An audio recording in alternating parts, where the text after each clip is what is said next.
Ons is in Spreuke hoofstuk 2. En ons gaan kyk na verse 16 tot vers 19.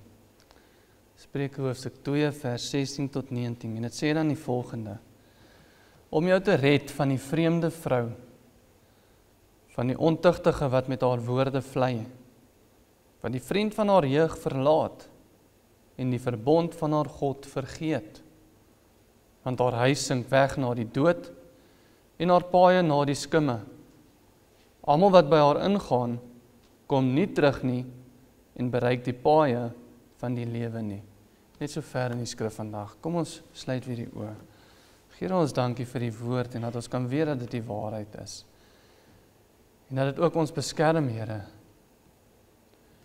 Maar Here, gun dit ons deur die krag van die Heilige Gees om die woord aan te neem, sodat dit vir ons as 'n beskerming sal dien, o Heer. Here, want die onregverdige sal U straf, U sal hulle bewaar vir die dag van oordeel. Maar gun dit ons, o Heer, om opreg voor U te wandel, in U weë, soos wat U dit vir ons gee in die woord. Maar Here, ons kan dit uit ons eie uit doen nie, en daarom vra ons U, ons pleit U, Here. Mag U Gees in ons harte werk, sodat ons die woord sal aanneem en daarby sal hou. Lei ons in die oggend asseblief, o Here. Dit is ons gebed. In U naam alleen vra ons dit ook. Amen. Nou, ons het laas week begin deur om na die 3 maniere te begin kyk van hoe God en sy woord ons beskerm. En Spreuke sonder 3 afsonderlike dinge af waarvan dit ons beskerm. En soos ons gelees het in vers 12, die eerste manier hoe God en sy woord ons beskerm is deur ons te red van die weg van die slegte. En soos ons gesien het, die woord red in die Hebreëus beteken letterlik om iemand weg te ruk, menende die Here deur sy almag en deur sy woord ruk ons weg van die slegte. En soos ons gesien het, 2 Petrus 2 vers 9 vir ons sê, die Here weet om die godsaliges uit versoeking te verlos, of althans weg te ruk, en die onregverdiges te bewaar vir die dag van oordeel om gestraf te word. Die Here maak nie foute nie. Die Here gaan nie per ongeluk van die godsaliges vergeet nie, of een enkele individu per ongeluk in die versoeking los, of per ongeluk in die hel laat beland nie. Die Here weet presies wie sy skape is, en hy verlos hulle, en hy red hulle, en hy ruk hulle weg van die slegte. En die Here vergeet nie van 'n enkele een van ons nie, inteendeel. Hy los die 99 en hy gaan haal die een om hom te red. En dieselfde is die geval met ons, indien ons ook afwyk. Ons moet net seker maak dat ons wel skape is. Ons moet net seker maak dat ons wel deel is van die godsaliges. Want net soos die Here die godsaliges beskerm, so beskerm hy ook die goddelose vir die dag van oordeel. En daarom waarsku die woord ons so gereeld om wel seker te maak dat ons deel is van die skape en dat ons deel is van die godsaliges. 2 Korintiërs 13 vers 5 sê, ondersoek julle self of julle in die geloof is. Stel julle self op die proef.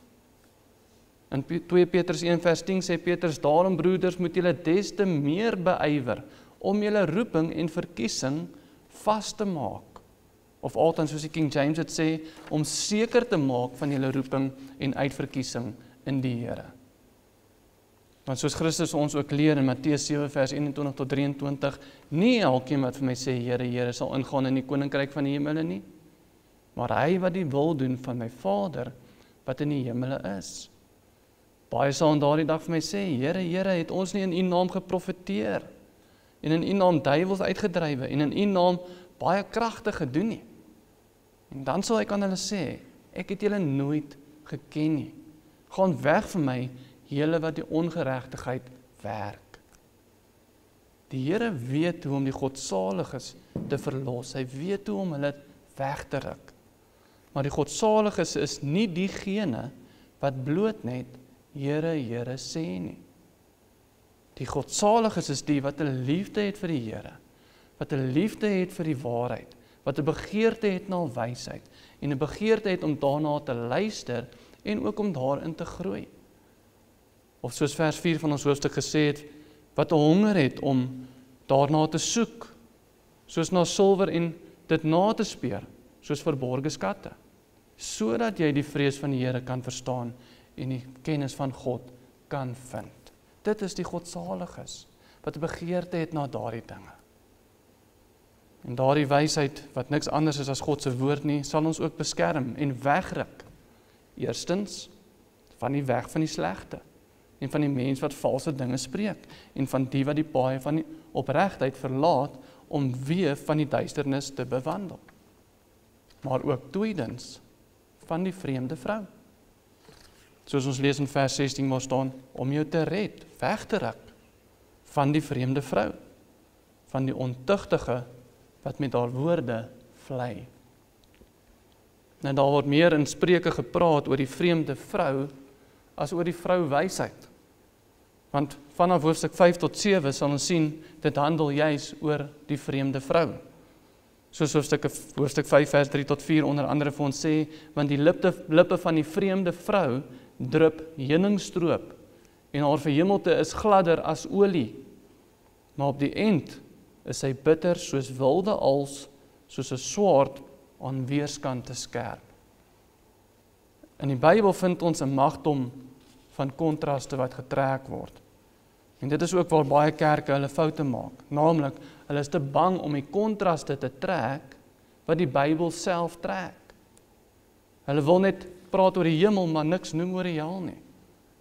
Mense wil hoor van die seëninge, maar ignoreer die vervloekinge, waarvan die woord ons so gereeld van waarsku. Jy het lig en duisternis, jy kry goed en jy kry kwaad, en jy het die ewige lewe, maar die Bybel praat ook van die ewige dood.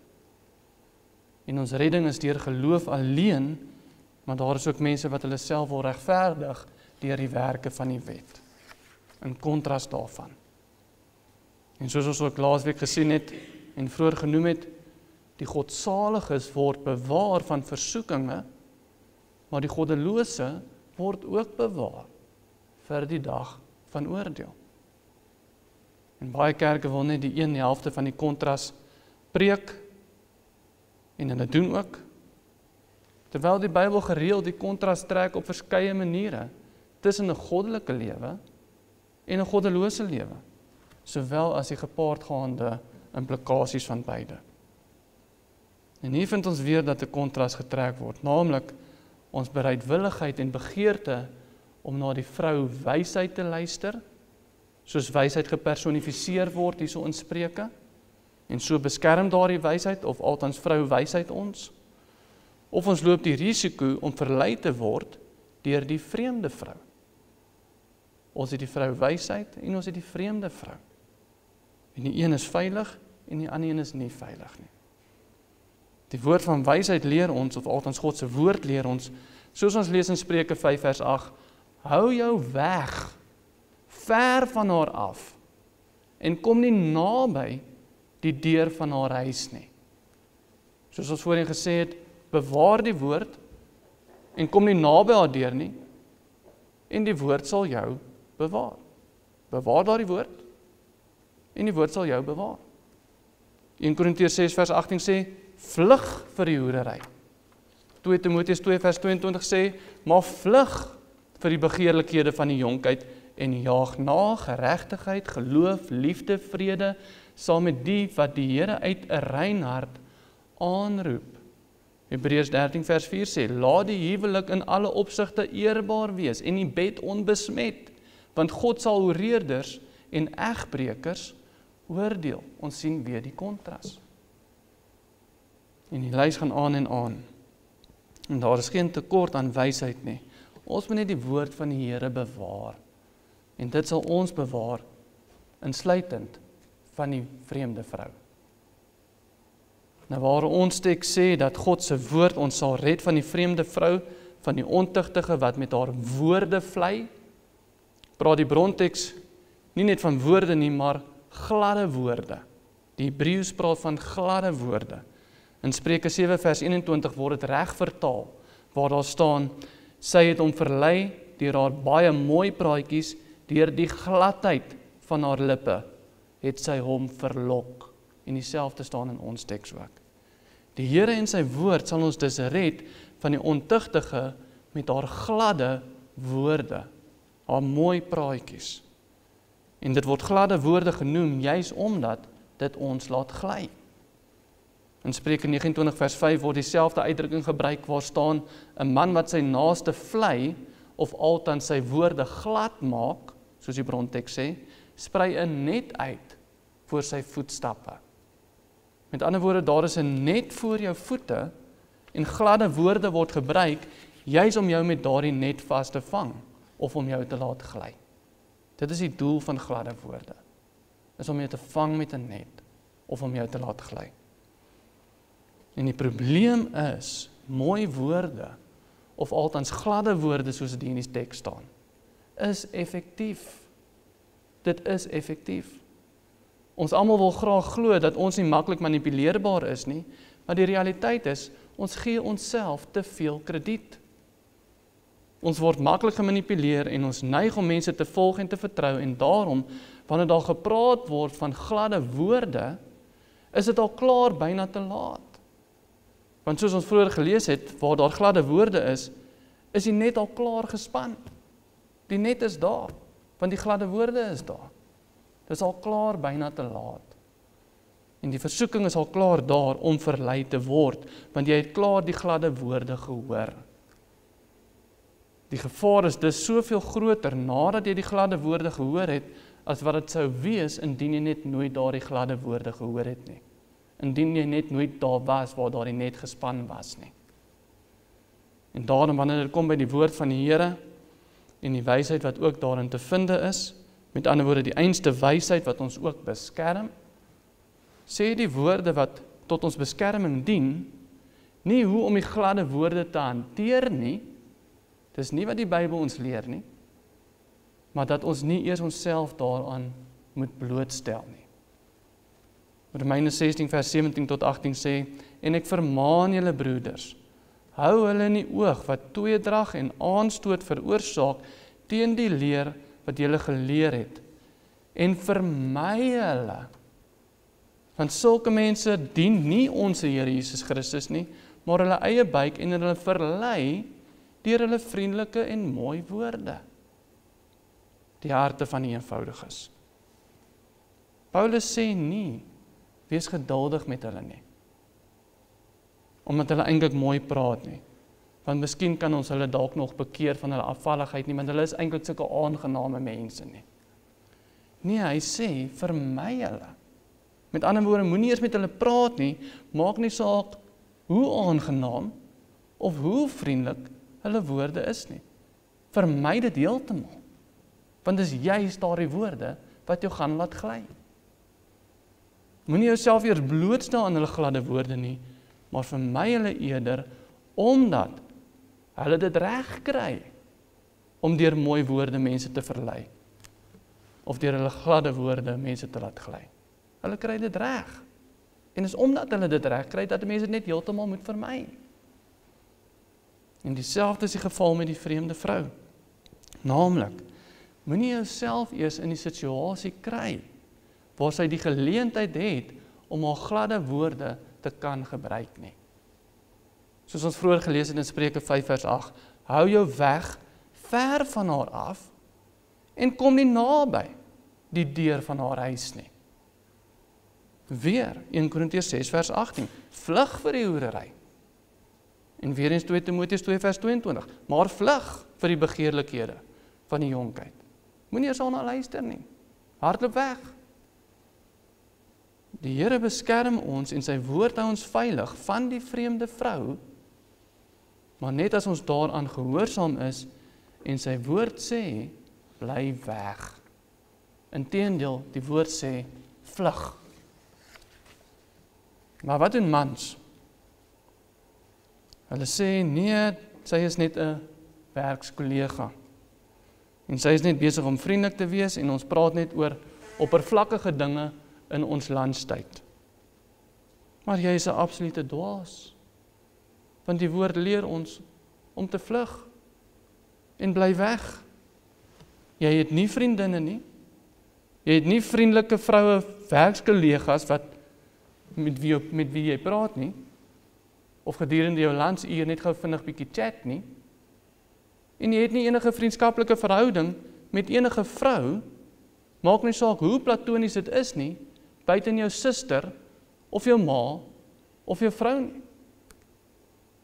En om enigiets anders te doen, is om 'n dwaas te wees, wat nie meer deur die woord van die Here beskerm kan word nie. Want die woord sê vlug. Die woord sê moenie eens aan die deur gaan klop nie. Spreuke 6 vers 27 tot 29 vra die vraag en sê, kan iemand vuur in sy skoot dra, sonder dat sy klere verbrand? Of kan iemand op gloeiende kole loop, sonder dat sy voete brandwonde kry? So is dit met hom wat by die vrou van sy naaste ingaan. Elkeen wat haar aanraak, sal nie ongestraf bly nie. En dieselfde is die geval wanneer die Bybel sê vlug. En vermy die wat 'n gladde tong het, of altens die wat vriendelik is en mooi geselsies wil aanknoop. Want moenie dink dat jy 'n vuur in jou hande gaan ronddra en dat jy nie gaan brand nie. Terwyl die woord sê, moenie eers daardie vuur vashou nie. Vlug van dit af.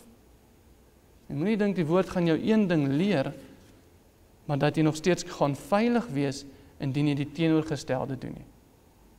Indien jy dit net so bietjie gaan buig nie. Maar wat ons ook verder sal oplet, is dat die vrou waarvan hier gepraat word, is 'n getroude vrou, soos vers 17 sê. Dit is 'n vrou wat die vriend van haar jeug verlaat, en die verbond van haar God vergeet. Ons vertaling is een van baie min vertalings wat dit as vriend vertaal. Ander vertalings vertaal dit eerder as 'n man of lewensmaat. Nou hierdie is nie die algemene Hebreëse woord vir vriend nie, maar word meer letterlik vertaal as gids, 'n gids, menende iemand wat jou lei, met die implikasie dat dit natuurlik jou man is.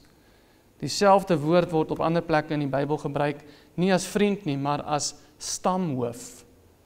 Soos ons lees in Sagaria 12 vers 6, waar staan, in die dag sal ek die stamhoofde van Juda maak, soos 'n pan met vuur. En daai stamhoofde of stamhoof is dieselfde woord as vriend hier in ons teks.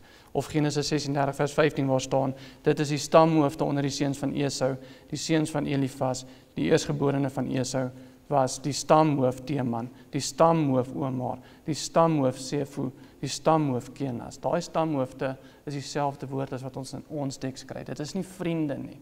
Dit is 'n gids, dit is 'n leier. En die vrou het haar leier verlaat. So die implikasie van die skrif is dus dat dit 'n getroude vrou is wat onder die leiding van haar man uitbeweeg. En soos die skrif sê, die verbond van haar God vergeet. En daarom moet ons as mans ook verstaan dat wanneer 'n vrou bereid is om met jou geselsies aan te knoop, sodat daar 'n vriendskap vorm onafhanklik van haar man, dan is sy besig om onder die veiligheid van haar verbond met haar man uit te beweeg, en jy sal 'n dwaas wees om enigiets met so 'n vrou te doen te hê, maak nie saak hoe vriendelik sy mag wees nie. Inteendeel, hoe vriendeliker sy is, hoe gevaarliker, hoe gladder, hoe makliker gly ons. Die verbonde wat die Here ons gee, dien onder andere die doel om ons veilig te hou. Ons sien die verbond wat God met Noag gemaak het, naamlik dat die Here nooit weer 'n vloed oor die aarde gaan bring en die mensdom so gaan uitwis nie. En daardie verbond is nog steeds van toepassing vandag, en daarom sien ons ook nog die reënboog. En wanneer ons dit sien, kan ons weet, ons as 'n mensdom is veilig, as gevolg van daardie verbond. Daardie verbond hou ons as 'n mensdom veilig. En wanneer ons kyk na die nuwe verbond, soos ingehuldig deur Jesus Christus, dan kan ons weet dat ons siele veilig is, solank ons binne daardie verbond bly. Indien ons onder daardie verbond uitbeweeg, dan is ons nie meer veilig nie. Want dit is alleen die van ons wat binne die genadeverbond bly, wie 'n ewigheid saam met die Here in die hemel kan spandeer. Ons kyk ook na die ou verbond. Die ou verbond was gegee om Israel in bewaring te hou, om hulle veilig te hou, tot Jesus sou kom. Dit het gedien tot hulle veiligheid. En dieselfde is die geval met die huweliksverbond. Dit is 'n verbond, en sodra ons die verbond tussen man en vrou dan man en vrou en God minag, wel dan is ons nie meer veilig nie. Dan is ons nie meer veilig nie. En jy is ook nie veilig indien jy jouself wil vereenselwig met ander mense, wat daardie verbonde minag nie. Wees dit nou die nuwe verbond, of wees dit nou die huweliksverbond. Jy is nie veilig wanneer jy jouself vereenselwig met mense, wat die verbonde van die Here minag nie. Maak nie saak wat se verbond dit is nie. Of dit nou die nuwe verbond is, en of dit die huweliksverbond is, jy is nie veilig wanneer jy jouself vereenselwig met mense wat die verbonde van die Here minag nie, want een van die doele van daardie verbonde is juis om ons veilig te hou. En die woord waarsku ons teen mense wat nie binne die genadeverbond van Christus is nie. En dit sê ook vir ons, moenie met sulke mense trou nie. Moenie met mense trou wat nie die Here ken nie, of wat nie binne die genadeverbond is nie. Moenie met sulke mense vriende wees nie. Of soos 2 Korintiërs 6 vers 14 vir ons sê, moenie in dieselfde juk trek saam met ongelowiges nie. Want watter deelgenootskap het die geregtigheid met die ongeregtigheid? En watter gemeenskap het die lig met die duisternis? Hoekom nie? Want daardie mense is nie onder dieselfde verbond as jy nie.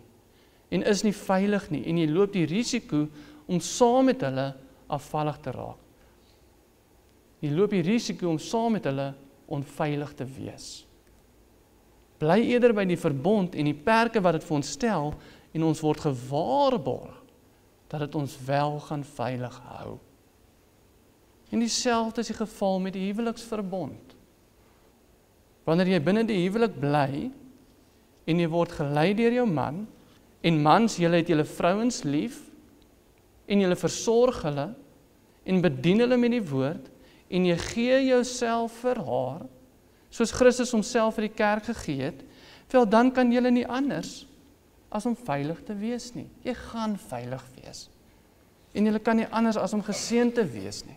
Hoekom? Want jy bly binne die verbond. En is veilig daar. Maar wanneer daardie verbond geminag word, of jy te doen het met mense wat daardie huweliksverbond minag, wel hardloop weg, vlug van sulke mense af. Want daar is niks wat jou dan mee beskerm nie. Daar is geen beskerming vir enige iemand wat die verbonde van die Here minag nie. En daar is ook nie veiligheid vir jou indien jy iets te doen het met ander wat die verbonde minag nie, ongeag wat een van God se verbonde dit is. Die rede hoekom die Here en sy woord jou sal beskerm en jou sal wegruk van die vreemde vrou, van die ontugtige wat met haar woorde vlei, wat die vriend van haar jeug verlaat en die verbond van haar God vergeet het, is omdat jy nie sy verbond vergeet het nie. Die rede hoekom die Here jou sal beskerm en sy woord jou sal beskerm van die vrou wat die verbond vergeet wat sy met haar man gemaak het, is omdat jy nie die verbonde vergeet nie. Mense mag dalk die verbond van die Here vergeet, maar jy is veilig solank jy dit net nie vergeet nie. Bly binne die verbond van genade, bly binne die huweliksverbond en jy sal, en jy kan nie anders as om veilig te wees nie. Jy sal beskerm word, ongeag of ander mense die verbonde van die Here minag of nie. Bly net weg, want dis wat die woord sê. Die Here en sy woord sal ons altyd beskerm en bewaar, solank ons net sy woord bewaar. En sy woord is nie onduidelik nie. Maar die vrou wat afwyk van haar verbond, sy is nie veilig nie, en die persoon wat iets met haar te doen het, met mense wat afwyk van die verbonde van die Here, wel daardie persoon is ook nie veilig nie. Vers 18 van ons teks sê dan ook van haar, want haar huis sink weg na die dood, en haar paaie na die skimme. En nie net na die dood nie, die ewige dood. Want soos 1 Korintiërs 6 vers 9 tot 10 vir ons sê, of weet julle nie, dat die onregverdiges die koninkryk van God nie sal beerwe nie. Moenie dwaal nie. Geen hoereerders, of afgodedienaars, of egbrekers, of wellustelinge, of sodomiete, of diewe, of gierigaards, of dronkaards, of kwaadsprekers, of rowers, sal die koninkryk van God beerwe nie. Jy sal dit nie beerwe nie. Haar paaie sink inderdaad weg na die dood, sowel as die wat haar paaie gaan volg. En volgens die Ou Testament wet, sou sy, sowel as die man wat egbreek gepleeg het, gestenig geword het. Levitikus 20:10 sê die volgende: en as iemand oorspel doen met 'n man se vrou, oorspel doen met sy naaste se vrou, moet hy en sy wat oorspel doen sekerlik gedood word. Deuteronomium 22:22 sê, as 'n man betrap word terwyl hy met 'n getroude vrou gemeenskap het, moet hulle albei sterwe, die man wat met die vrou gemeenskap gehad het en die vrou, so moet jy dan die kwaad uit Israel uitroei. Waar ook al egbreek plaasvind, moes die doodstraf ook plaasgevind het, sonder uitsondering. Want dit is hoe ernstig en heilig die Here die eg, of die huwelik althans, beskou wat gebreek was. Nou interessant genoeg, prostitusie onder die ou verbond het nie noodwendig die doodstraf gekry nie. Prostitusie is wel 'n gruwel in die oë van die Here, en die dogter van 'n priester moes verbrand word indien sy wel gehoreer het, soos ons lees in Levitikus 21:9. En as 'n man met 'n vrou trou, maar dan agterkom sy was nie 'n maagd nie, kon hy haar bring om gestenig te word, soos ons lees in Deuteronomium 22:21. Maar dit was basies die hele extent van die wet rakende prostituie of rakende hoereerders dan. Die woord sê nie veel meer oor mense wat hoereer of prostituie wat die wet so verontagsaam nie. Rahab die hoer kon deel word van Israel, en die profeet Hosea moes met 'n prostituut trou. Wat beteken die prostituut was nie doodgemaak gewees nie. En Deuteronomium 23:18 sê ook vir ons dat 'n hoereloon nie in die tempel ingebring mag geword het nie. Wat beteken dat hulle nie noodwendig doodgemaak was nie, alhoewel dit 'n groot gruwel was in die oë van die Here, en daar wel omstandighede was waar hulle wel doodgemaak was. Maar dit waaroor die Bybel 'n baie sterker en meer direkte uitspraak teen maak, is egbreek. Waar ook al egbreek gepleeg was, soos dit ook genoem word onder die 10 gebooie, was dit verplig om daardie egbrekers dood te maak, sonder uitsondering. Jy sou gesterf het, en jy kon dit maar weet. Dit beteken nie dat hoerery nie 'n gruwel is nie, en dit beteken nie dat hulle nie die koninkryk van die hemele gaan beerwe nie. Inteendeel, die woord verseker ons dat hulle nie die koninkryk van die hemele gaan beerwe nie. Hulle sal nie. Maar wat dit ons wel leer, is hoe hoog en hoe ernstig die Here sy verbonde ag. Hoekom kon prostituie onder sekere omstandighede met hulle lewens wegkom, maar die egbreker nie? Want daar is 'n verbond betrokke by die huwelik. En die Here maak nie lig van sy verbonde nie. En ons moet ook nie. Nie as ons die beskerming en die seën van die Here wil geniet nie. Nie as ons wil hê dat sy woord ons moet bewaar nie. Ons is nie vriende met vrouens nie. En ons kan ook nie sê, maar daardie vrou is getroud, so daar is mos nou geen gevaar nie, want sy het mos klaar 'n man, daar is mos nou nie gevaar nie. Ons kan nie dit sê nie. Nee. Dit is 'n groter gevaar. Hoekom? Want daar is 'n verbond by betrokke. Ons kan nie sê dit is veilig om met 'n vrou vriende te wees nie, want sy is getroud, so sy het klaar 'n man, so dit is eintlik veiliger nie. Nee, dit is baie gevaarliker. Want daar is 'n verbond by betrokke. En die Here speel nie met sy verbonde nie. En die skrif sê nie net vir ons, want haar huis sink weg na die dood en haar paaie na die skimme nie, maar ook vers 19 wat sê, almal wat by haar ingaan, kom nie terug nie. En bereik die paaie van die lewe nie. Jy kom nie terug nie.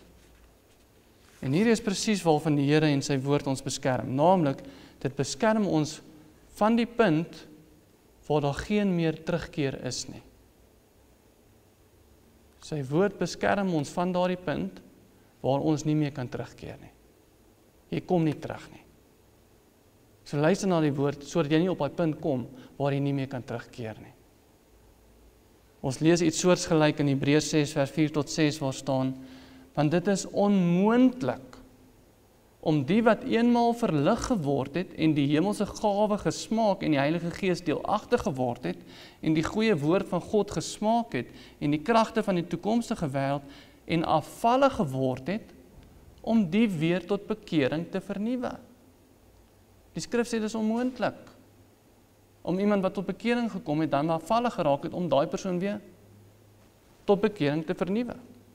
Omdat hulle ten opsigte van hulle self die Seun van God weer gekruisig en openlik tot skande maak.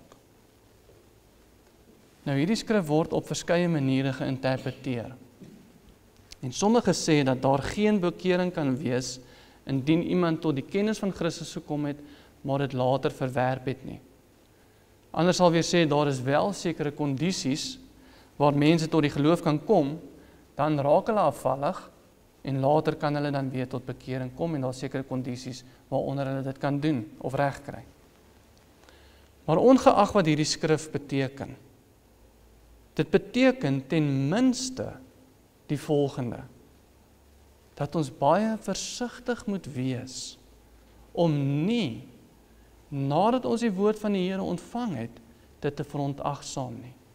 Want daar mag dalk net geen bekering vir ons wees nie. Dit mag dalk net wees, dat daar nie meer vir ons bekering is nie. Dat ons nie weer sal terugkom nie. Ons moet ten minste baie versigtig wees. En soos ons ook in ons vorige hoofstuk gelees het in verse 27 tot 28 waar gestaan het, as julle verskrikking kom soos 'n onweer, en julle ondergang soos 'n stormwind aankom, as benoudheid en angs julle oorval, dan sal hulle na my roep, maar ek sal nie antwoord nie. Hulle sal my soek, maar my nie vind nie. En wanneer ons teks dan sê, almal wat by haar ingaan, kom nie terug nie, en bereik die paaie van die lewe nie, sal ons dwaas wees om nie hierdie woorde baie ernstig op te neem nie. Want dit mag dalk net beteken, en dit beteken waarskynlik, dat jy jou hart so verhard het, dat daar geen beskerming meer vir jou sal wees in die Here en sy verbond nie, want jy het twee verbonde verontagsaam. Naamlik, jy die genadeverbond, die nuwe verbond van die Here verontagsaam, waarbinne geen oorreder die koninkryk van God sal sien nie, en dis wat jy is, sowel as die verbond wat die Here binne die huwelik bevestig het. Dit beteken waarskynlik dat daar geen bekering gaan wees nie. Want God neem sy verbonde ernstig op. En as jy wel egbreek pleeg, wel dan het jy twee verbonde gebreek. Jy het die genadeverbond verbreek, waarbinne die Here sê, geen oorreder sal die koninkryk beerwe nie, en het ook die huwelikverbond verbreek. Jy het twee verbonde verbreek. Maar om af te sluit, kan 'n man 'n vriendskaplike verhouding hê met 'n ander vrou, of 'n getroude vrou, wees dit nou by die werk of waar ook al, sonder om egbreek te pleeg? Kan 'n man dit doen sonder om egbreek te pleeg? En die antwoord is ja, dit is moontlik. Maar die vraag wat ons as gelowiges vra, moet nooit wees of iets moontlik is nie. Die vraag wat ons moet vra is die volgende: is dit wys? Is dit wat die wysheid ons leer? Is dit Bybels? En Paulus sê dieselfde in 1 Korintiërs hoofstuk 8, waar hy dit duidelik maak dat dit moontlik is om afgodsoffervleis te eet, sonder om te sondig, maar net omdat dit moontlik is, om afgodsoffervleis te eet. Beteken nie jy moet dit doen nie. Want dit mag dalk jou broer laat struikel, sê hy. Dit is moontlik om 'n vriendin te hê sonder om ooit egbreek te pleeg. Maar jy sal 'n dwaas wees om daardie kans te vat, teenstrydig met God se woord, en so onder die beskerming van God se woord uit te beweeg. Al wanneer die vreemde vrou vir jou veilig kan wees, is wanneer sy 'n vreemde vrou bly. Jy weet nie wie dit is nie. Sy bly vreemd, sy bly op 'n afstand. Die vreemde vrou is net veilig wanneer sy 'n vreemde vrou vir jou bly. Die beskerming wat ons het in die Here en in sy woord, sal ons red, sal ons wegruk van die vreemde vrou en van die ontugtige wat met haar woorde vlei. Menende, dit gaan nie eers vir ons 'n probleem wees nie. Dit sal nie eers vir ons 'n versoeking wees nie, want indien ons God se woord gehoorsaam is, sal ons nie eers onsself in daardie situasie kry, waar dit vir ons 'n versoeking kan raak nie, of waar sy ons met haar gladde woorde kan vlei nie. Spreuke 5 vers 8, weer eens, hou jou weg ver van haar af, en kom nie naby die deur van haar huis nie. Sy bly vir jou vreemd, dan sal sy veilig wees. Die Here bied ons en ons huwelike 'n onfeilbare beskerming in sy woord. Die beskerming wat die Here vir ons gee binne ons huwelike is onfeilbaar. Jou huwelik gaan met 100% sekerheid beskermd wees en veilig wees wanneer ons by sy woord hou. Die beskerming wat die Here vir ons gee in ons huwelike is onfeilbaar. Jou huwelik kan nie anders as om veilig te wees en 'n seëning te wees vir die res van jou lewe nie, indien ons net ag gee op die woord van die Here en die verbond wat hy ons gun binne die huwelik. En mag sy naam geloof word vir die goedheid en vir die beskerming wat hy wel vir ons binne die huwelik gee. En hy gee dit vir ons vrylik. Alle lof en alle aanbidding kom sy naam toe vir sy goedheid teenoor ons, veral in terme van die verbonde wat hy vir ons gee. Amen. Kom ons sluit die oë. Here, ons dankie vir die woord en ons dankie Here dat ons kan weet dat ons veilig kan wees. Maar Here, U weet hoe hardkoppig ons is, U weet hoe sondig ons is. U weet Here dat ons baie keer met die sonde speel. Kanse vat met dit, Here. Here, mag dit ver van ons af wees. Gun dit Here ons dat U woord vir ons sal wees soos verborgde skatte, soos silwer Here wat ons moet kry. En Here, wanneer ons dit kry, dat ons dit sal aanneem en deel van ons sal maak. En Here, so ook U beskerming sal geniet. En ook in terme van die vreemde vrou, Here, ek bid veral vir die mans, Here, dat U vir ons die wysheid sal gee om U woord aan te neem. En te doen wat U woord vir ons leer. Maar Here, dat ons dit so ook 'n seëning vir ons huisgesinne kan wees. Dat ons hele huisgesin kan weet, dat ons is almal veilig, in die palm van die hand, beskermd deur die woord. Gun dit ons, o Here, om altyd by die woord te hou. Mag die Gees in ons harte werk, om dit aan te neem en dit te doen. En Here, alle lof en alle eer en alle glorie, kom U naam toe, Here, vir die verbonde wat U met ons maak, waarbinne U ons ook veilig hou. Ons loof en prys U heilige naam. Amen.